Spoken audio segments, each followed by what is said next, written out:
औज़ुबिल्लाहिमिनश्शैतानिर्रजीम बिस्मिल्लाहिर्रहमानिर्रहीम। बिरादरान मिल्लत, अस्सलाम वालेकुम। कल मैंने अतीक साहब का इंटरव्यू देखा। कोई जोधाना टीम बता रहे हैं उन्होंने लिया। अतीक साहब बैठे हैं अपने घर में। इंटरव्यू लेने वाले का चेहरा नज़र नहीं आया। मैं उस वक्त खाना खा रहा था। मैंने खाना खाकर वापस एक ऑडियो निकाला, कल आप लोगों ने सुना होगा। तो आज कुछ लोगों की ये डिमांड थी कि नहीं वीडियो में बात समझाएं, तो मैं आपको वीडियो में ये बात समझा रहा हूँ। अतीक साहब इंटरव्यू में ये कह रहे हैं कि मैं तो पूरी ज़िंदगी सच्चाई के रास्ते पर रहा, मैंने कौम के इदारे बनाए, मैं अब नौजवानों को आगे लाना चाहता हूँ। मेरी उम्र तो 78 साल की हो गई, मेरे सभी साथी बूढ़े हो चुके हैं, पता नहीं क्या हो। तो अतीक साहब, रिज्क और मौत, ज़िंदगी सब परवरदिगार के हाथ है। आपको अब कौम याद आ रही, आपको अपनी उम्र याद आ रही है और नौजवान साथी याद आ रहे हैं। आप मुस्लिम आवाम को शुरू से बरगला रहे हैं, सफ़ेद झूठ बोलते हैं और सच और सच्चाई का वास्ता देते हैं। आप नौजवानों को आगे लाने का कह रहे हैं। ये नौजवानों की लिस्ट है जो मैं जोधपुर के मुस्लिम आवाम को बताना चाहता हूँ। ये नौजवान सब अतीक साहब के रिश्तेदार हैं। 23 लोगों की लिस्ट है। इसमें एक ऐसे नौजवान भी है, डॉक्टर अब्दुल्ला आमिर। आप कुछ खबरों के अनुसार ऐसा पता चला है मुझे कि माई खदीजा हॉस्पिटल इनके नाम करने की तैयारी चल रही है। कौम का पैसा, चंदे का पैसा, पहले माई खदीजा हॉस्पिटल इन्होंने स्टेडियम बनाया जब्बार साहब की होटल में, वहाँ से स्कूल में शिफ्ट कर दिया गया, स्कूल में शिफ्ट कर दिया और इसकी रजिस्ट्री निसार पारे के नाम करवा दी। ये आवाम को नहीं मालूम। अतीक साहब, आपने माई खदीजा हॉस्पिटल की रजिस्ट्री निसार पारे के नाम करवाई। अब आप इसको डॉक्टर आमिर, अब्दुल्ला आमिर को बेचने की तैयारी कर रहे हैं। इनके वालिद का नाम मोहम्मद यूनुस साहब है और इनका एड्रेस अशरफ मंजिल है। इनका भी एड्रेस अशरफ मंजिल है।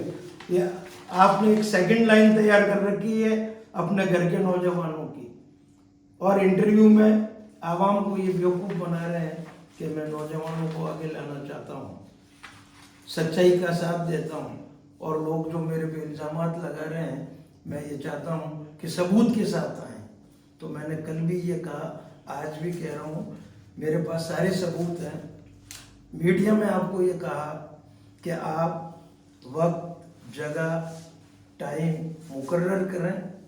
और एक और है जिनका मैं नाम नहीं लेना चाहता, उनको भी मैंने चैलेंज किया आपके साथ कि आप दोनों मुझ सैयद ताहिर अली से सवाल जवाब करें। मैं आवाम के सामने मीडिया की मौजूदगी में आपके ऊपर इल्ज़ामात लगाता हूँ सबूत के साथ। एक भी इल्ज़ाम अगर बगैर सबूत के लगाऊं तो उसको आवाम खारिज करेगी। आपने अपने साले हुसैन साहब को सरिया बैंक से 40 लाख का उस जमाने में लोन दिलवाया।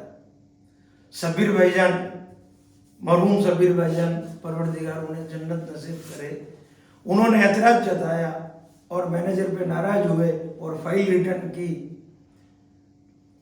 तब आपने मैनेजर को डांट लगाई सरिया बैंक के और कहा ये आपको लोन देना पड़ेगा, ये लोन ग्रांट करिए। क्यों? कि वो आपके सगे साले हुसैन का था। 40 लाख का लोन दिलाया। आज भी तकिया चांदसा में लगभग 20 से 25 लाख आपके साले साहब का किराया बकाया, और भी कुछ लोगों का आपके जो नज़दीकी है उनका किराया बकाया। जो आपकी टीम है उनमें से कुछ लोग हैं जिनका किराया बकाया। मेरी शिकायत पर, हमारी तकिया चांदसा संघर्ष समिति की शिकायत पर, ईसा के एजुकेशनल सोसाइटी की शिकायत पर तकिया चांदसा पर रिसीवर बैठाया गया। तो आपने दुकानदारों को घूम घूम के कहा कि इनको किराया मत देना वक्फ बोर्ड को। क्यों? आप सीट पर बैठे हैं जब तो किराया अड़बुल है, और वक्फ बोर्ड है, सरकार में पैसा जा रहा है, मुस्लिम वक्फ में जा रहा है, तो आप मना कर रहे हैं। आपने आधे से ज़्यादा स्टाफ आपने गैर मुस्लिम रख रखा है। आप अतीक साहब कौम को क्यों बरगला रहे हैं? शब्बीर खिलजी साहब ने आपको झूठ कर जनरेटर बताया। आपने स्कूल में ऐसी ऐसी नियुक्तियां की हैं जिनकी कहीं जरूरत नहीं थी। कभी रिटायर्ड फौजी रख लिए, कभी बैंड की टीम तैयार कर ली। आपने हज कमेटी का भी सुझाव दिया कि मैं खिदमत खल कर रहा हूँ, वो खारिज किया गया। सारी टीम ने कहा मुस्लिम स्कूल में बहुत काम है। उसके बावजूद आपने ये काम किया। मुख्तार अब्बास नकवी साहब को बुलाया, उसको पैलेस में रोका। खर्चा कौम का है, आपने पैलेस में रोका। आपकी टीम के एक मेंबर 25 लाख का बिल चुकाने गए, आपने उनको सारी फैसिलिटीज मुहैया कराई। पैसा कौम की खून पसीने का, चंदे की कमाई का, और अपने आप इज्जत बढ़ाने में, अपनी लाइजन में उसको खर्च कर रहे हैं। आपने अख्तरुल वासे साहब को वीसी रखा, वाइस चांसलर।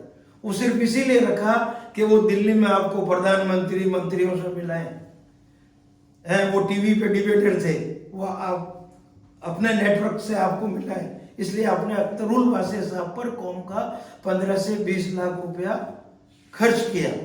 अख्तरुल वासे साहब पर आपने मुस्लिम आवाम के चंदे के पैसों से जो यूनिवर्सिटी बनी है, Maulana Azad university, Marwar Muslim educational society, Mai Khadija hospital, और भी 32-33 संस्थाएं हैं। अभी ऐसी खबर है कि आपने उसकी लिस्ट दी स्वयं मोहम्मद अतीक गोरी और पूर्व आरएस रिटायर्ड तहसीलदार अनवर खान साहब के नाम करवा ली। ये आवाम को भी जानकारी नहीं है। आपने मौलाना आज़ाद यूनिवर्सिटी की लिस्ट डीट अपना नाम करवा ली और अनवर खान साहब के नाम करा ली, जो रिटायर्ड आरएस है।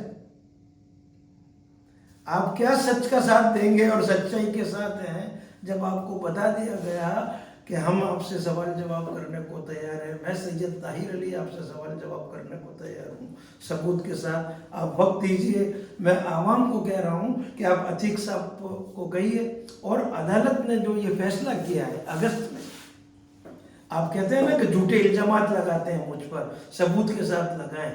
तो जनाब अतीक साहब, अदालत सबूत के साथ ही चलती है। एविडेंस होता है, विटनेस होती है, उसके बाद रिकॉर्ड पे वो चीज़ साबित हो जाती है तो फैसला होता है। आपके खिलाफ जितने भी इल्जामात हैं वो सारे अदालत में साबित हुए हैं। तब श्रीमान निहाल चंद जी जैन जज साहब ने ये फैसला किया, और स्पोकन फैसला है, एक खुलासा कर दिया। उन्होंने आपका पूरी जिंदगी का पोस्टमार्टम कर दिया। आपने क्या क्या कारनामे किए हैं इस स्कूल में। आप कौम के बच्चों को आगे लाओगे, आपने कौम के बच्चों का फ्यूचर अंधकारमय कर दिया। कौन सा आपने आरएस बना दिया, कोई आईएएस बना दिए, कोई डॉक्टर बना दिए, कोई तहसीलदार बना दिए। तहसीलदार तो अनवर साहब जैसे हैं आपके पास, जो अपने नाम लीज डीड करवा रहे हैं। चाटुकार लोगों की टीम रखी है। अपने निजी फायदे के लिए आपने कौम का पैसा खराब किया। कभी हैदराबाद जा रहे हैं प्रशस्ति पत्र लेना है तो 8-8 लोगों को फ्लाइट से ले जा रहे हैं, होटल में रुक रहे हैं, और खर्चा कौम का। आज तक आपने किसी चीज का बिल नहीं लिया। वाउचर पास किए हैं। क्या होता है वाउचर? अभी ऑडिट में पता चलेगा। 5 साल की जो ऑडिट होगी ना, तब पता चलेगा। ये तो गनीमत है कि जज साहब ने 5 साल की ऑडिट कर कहा है। अगर 25 साल की होती तो अतीक साहब आपका पूरा घर बिक जाता।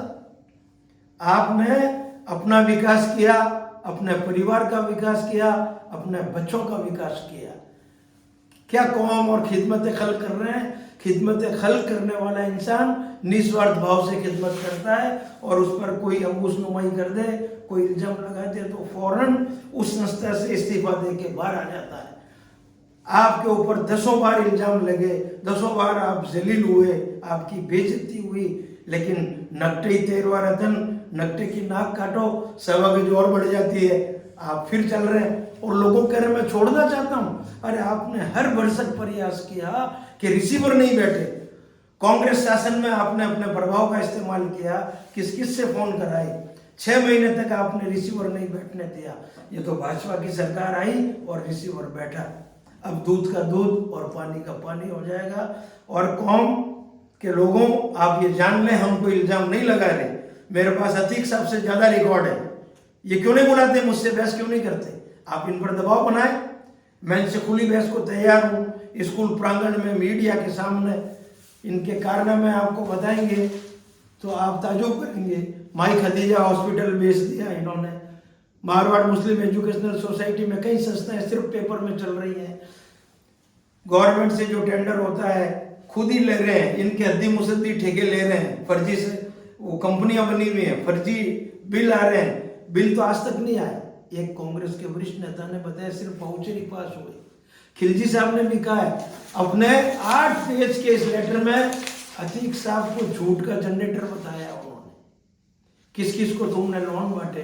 अपने रिश्तेदारों को, चाहने वालों को। और अभी जिनमें 80 लाख रुपए बकाया, वो भी पता नहीं कहाँ सर्वे सर्वा बने हुए बैठे, उनका भी कुछ नहीं हुआ कि भाई उनका लोन था, क्या हुआ? लाखों रुपए आपने लॉबिंग में खर्च कर दिए, करोड़ों का चंदा आ रहा है। जज साहब ने अपने फैसले में लिखा है कि नहीं, आपने संविधान के खिलाफ जाके चुनाव का नाटक किया, आपको सीट पे रहने का अधिकार नहीं। और वो संस्था जिसका बजट सालाना 25 करोड़ से अधिक हो और जो लाखों रुपए का अनुदान सरकार से, राज्य सरकार से प्राप्त कर रही हो, उसको इस तरह से नहीं छोड़ा जा सकता।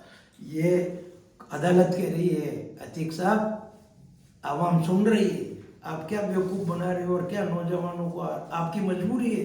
आप तो सीट से चिपके रहना चाहते हैं, आपने रिसीवर नियुक्त नहीं होने दिया, 6 महीने लगा दिए, आप रिसीवर नियुक्त हो गया तो आप अदालत चले गए स्टे के लिए हैं। आप हर भरसक प्रयास कर रहे हैं कि मैं सीट पर रहूं। अभी मैंने आपको बहुत पहले कहा था, परवरदिगार का ये फरमान है कि मैं अपने नेक बंदों को हिदायत देता हूँ, मैं चाहूँ जिसको हिदायत दूँ और जब चाहूँ हिदायत दूँ। अतीक साहब अभी भी वक्त है, समझ जाएं, इतनी जलालत हो रही है आपकी, करोड़ों रुपया आपने लॉबिंग में खर्च किया, फर्जी आपने आज तक अमेंडमेंट किए, फर्जी पेमेंट किए, माल लोहे का हो, लकड़ी का हो, कंस्ट्रक्शन का हो, सब अपने हद्दी मुसद्दियों को दिया। 1 रुपए की चीज है वो आपने, जो 30 लाख में बाउंड्री हो रही थी, आपने 1.5 करोड़ में कराई। इस लेटर में 30 लाख की बाउंड्री आपने 1.5 करोड़ में कराई। आप उसको ये ठेका देते हैं और वापस उससे किक बैक लेते हैं, ये साबित हो चुका है। कोर्ट का फैसला आपको मान्य नहीं, कोर्ट के फैसले के खिलाफ आप जा रहे हैं। आप कुछ तो माने, अब उम्र हो गई है, आप अपने गुनाहों की तौबा करें, आवाम से माफ़ी मांगे। वस्सलाम।